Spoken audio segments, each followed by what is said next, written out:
L A ಚುನಾವಣೆಯ ಮಟ್ಟಕ್ಕೆ ನಡೀತಾ ಇದೆ. ಗ್ರಾಮ ಪಂಚಾಯತಿ ಚುನಾವಣೆ MLA ಮಟ್ಟಕ್ಕೆ ಆಮೇಲೆ ನಡೀತಾ ಇದೆ. ತುಂಬ ರೆಸ್ಪಾನ್ಸ್ ತುಂಬ ಚೆನ್ನಾಗಿದೆ. ನಾವು ಅವ್ರಿಗೆ ಮನವರಿಕೆ ಮಾಡಿಕೊಡ್ತಾ ಇದ್ದೀವಿ. ಮತದಾರರಿಗೆ ನಾಯಕರು ಏನಿಗೆಲ್ಲ ಮನವರಿಕೆ ಮಾಡಿಕೊಡ್ತಾ ಇದ್ದೀವಿ. ಸುರೇಶ್ ಅಣ್ಣವ್ರಿಗೆ ಏನೇನೋ ಕೆಲಸಗಳು ಮಾಡಿದ್ದಾರೆ. ಸುರೇಶ್ ಅಣ್ಣವ್ರು ಅನುದಾನ ಅಂತ ಎಲ್ಲ ಇವತ್ತು ಬಾಲಣ್ಣವ್ರ ಗೆದ್ದು 10 ತಿಂಗಳಾಗಿದೆ. 168 ಕೋಟಿಯಷ್ಟು ಮಾಗಡಿ ತಾಲೂಕಲ್ಲಿ ಟೆಂಡರ್ ಕರೆದಿ ಕೆಲಸ ನಡೀತಾ ಇದೆ. ಅದಕ್ಕೆ ಮೂಲ ಕಾರಣಕರ್ತರು ಸುರೇಶ್ ಅವರು. ಸುರೇಶ್ ಅಣ್ಣವರ ಶ್ರಮದಿಂದ ಇವತ್ತು ಅಷ್ಟು ಕೆಲಸಗಳಾಗ್ತಾ ಇದೆ.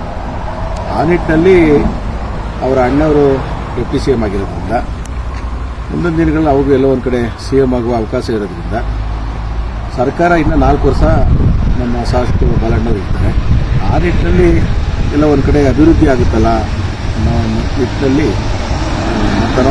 ಮತವನ್ನೇ ಯಾಚಿಸ್ತಾರೆ. ಈಗ ಸುರೇಶ್ ಅಣ್ಣವರು ಕಳೆದ ಬಾರಿ ಸಮ್ಮಿಶ್ರ ಸರ್ಕಾರ ಇರೋಂಥ ಟೈಮಲ್ಲಿ ವೈಜಿಗುಡ್ಡ ಆಗ್ಬೋದು, ಮಂಚಿನಬೆಲೆ ಆಗ್ಬೋದು, ನೀರು ತುಂಬಿಸುವಂಥ ಕೆಲಸವನ್ನು ಮಾಡಿದ್ರು. ಈಗ ಅದಕ್ಕೆಲ್ಲ ಆಲ್ರೆಡಿ DPRನ ರೆಡಿ ಮಾಡಿ ಮನೆ ಮನೆಗೆ ಕುಡಿಯೋ ನೀರಿನ ವ್ಯವಸ್ಥೆ ಮಾಡಬೇಕು ಅಂತ ರೆಡಿಯಾಗಿದೆ. ಒಂದು ಎರಡನೇದು ಅಲ್ಲಿ ಪೈಪ್ಲೈನ್ ಮುಖೇನ ಮತ್ತೆ ಅಲ್ಲಿ ಸುತ್ತಮುತ್ತ ಇರುವಂತಹ ಕೆರೆಕಟ್ಟೆಗಳಿಗೆ ನೀರು ತುಂಬಿಸುವಂಥ ಒಂದು ನಿರ್ಧಾರವನ್ನು ಓಡಾಡ್ತಾ ಇದ್ದಾರೆ. ಇದೆಲ್ಲ ಕೆಲಸಗಳು ಆಗಬೇಕು, ನೀರಾವರಿ ಕೆಲಸ ಆಗಬೇಕು. ಈಗ ವೈಜಿಗುಡ್ಡ ಆಯಿತು, ಈಗ ಹೇಮಾವತಿನ ಈಗ ಚಾನೆಲ್ ಕಾಸ್ಟ್ ಅದು ಬರ್ತಿದ್ದಾರೆ. ಮತ್ತು ಎತ್ತಿನ ಹೊಳೆ ನಿಪ್ಪೋಂಡಳಿಗೆ ಬರುವಂಥ ಇವೆಲ್ಲ ಕಾರ್ಯರೂಪಕ್ಕೆ ಬರಬೇಕು ಅಂತ ಹೇಳಿದ್ರೆ ನಮಗೆ ಬಾಲಣ್ಣವ್ರ ಕೈಲೇ ಇಷ್ಟೆಲ್ಲ ಮಾಡಲಿಕ್ಕೆ ಆಗೋದಿಲ್ಲ. ಅವ್ರಿಗೆ ಬೆನ್ನೆಲುಬಾಗಿ ಸುರೇಶನವ್ರು ನಿಂತ್ಕೊಂಡು ಏನೋ ಅಭಿವೃದ್ಧಿ ನೋಡ್ತಾ ಇದ್ದೀವಿ. ಈಗ ಬೋರ್ ಸಹ 1000 ಅಡಿಗೆಲ್ಲ 1500 ಕೊಟ್ಟು ನೀರು ಸಿಗ್ತಾ ಇಲ್ಲ.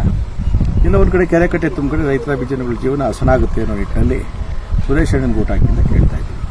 ಎಷ್ಟು ವಿಶ್ವಾಸ ಇದೆ ಈ ಬಾರಿ ಚುನಾವಣೆ? 100%. ಕಳೆದ ಬಾರಿ JDS ಪರವಾಗಿತ್ತು ಸರ್. ಈಗ ಕಳೆದ ಬಾರಿ ಏನಾಗಿತ್ತು ಅಂದರೆ ಎಲ್ಲೋ ಒಂದು ಕಡೆ ಪುಲ್ವಾಮಾ ಒಂದು ಗಲಾಟಿನಲ್ಲಿ ಎಲ್ಲೋ ಒಂದು ಕಡೆ BJPಗೆ ಸಿಬ್ಬತ್ತಿ ಇತ್ತು.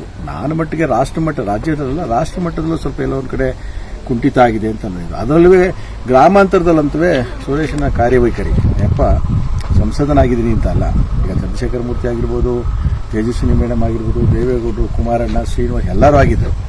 ಅದು ಈ ಮಟ್ಟಕ್ಕೆ ಪಂಚಾಯತಿ ಲೆವೆಲಲ್ಲಿ ಬಂದು ಪಂಚಾಯತಿಲಿ ಏನೇನು ಕೆಲಸಗಳು ನಡೀತಾ ಇದೆ, ಏನಾಗ್ತಾ ಇದೆ, ಪಂಚಾಯತಿಯಿಂದ ಏನೇನು ಅನುಕೂಲ ಆಗುತ್ತೆ ಅವೆಲ್ಲವನ್ನು ಇವತ್ತು ತೋರಿಸ್ಕೊಟ್ಟುವಂಥವ್ರು ಸುರೇಶ್ ಅಣ್ಣವರು. ಹಾಗಾಗಿ ಆ ನಿಟ್ಟಿನಲ್ಲಿ ಆಗ್ತಾಯಿದ್ವಿ. ಚುನಾವಣೆ ಅಂತೂ 100% ವಿನ್ ಆಗಿತ್ತು, ಏನಿಲ್ಲ. ನಾವು ವಿರೋಧಿ ಡಾಕ್ಟರ್ ಬಗ್ಗೆ ನಾವೇ ನೆಗೆಟಿವ್ ಮಾತಾಡೋಂಗಿಲ್ಲ. ಆದರೆ ನಮಗೆ ಸಂಸದರು ಬೇಕು ಅನ್ನೋದಿತ್ತಲ್ಲ, ಅಷ್ಟು ಸರ್ಕಾರ ಇದೆ. ಅಣ್ಣವರು ಮುಖ್ಯಮಂತ್ರಿ ಆಗಿದ್ದಾರೆ. ಸುರೇಶ್ ಅಣ್ಣ ಏನಾದ್ರು ಒಂದು ಮಾತಾಡಿದ ವಾಯ್ಸು DK ಶಿವಕುಮಾರ್ ಮಾತಾಡ್ದಂಗೆ, ಯಾಕೆಂದ್ರೆ ಅಷ್ಟು ಅಧಿಕಾರ ಇದೆ ಅವ್ರಿಗೆ. ಆ ನಿಟ್ಟಿನಲ್ಲಿ ಎಲ್ಲ ಒಂದು ಕಡೆ ಅಭಿವೃದ್ಧಿ ಆಗುತ್ತಲ್ಲ, ತಾಲೂಕು ಅಭಿವೃದ್ಧಿ ಆಗುತ್ತೆ, ಕ್ಷೇತ್ರ ಅಭಿವೃದ್ಧಿ ಆಗಿದೆ.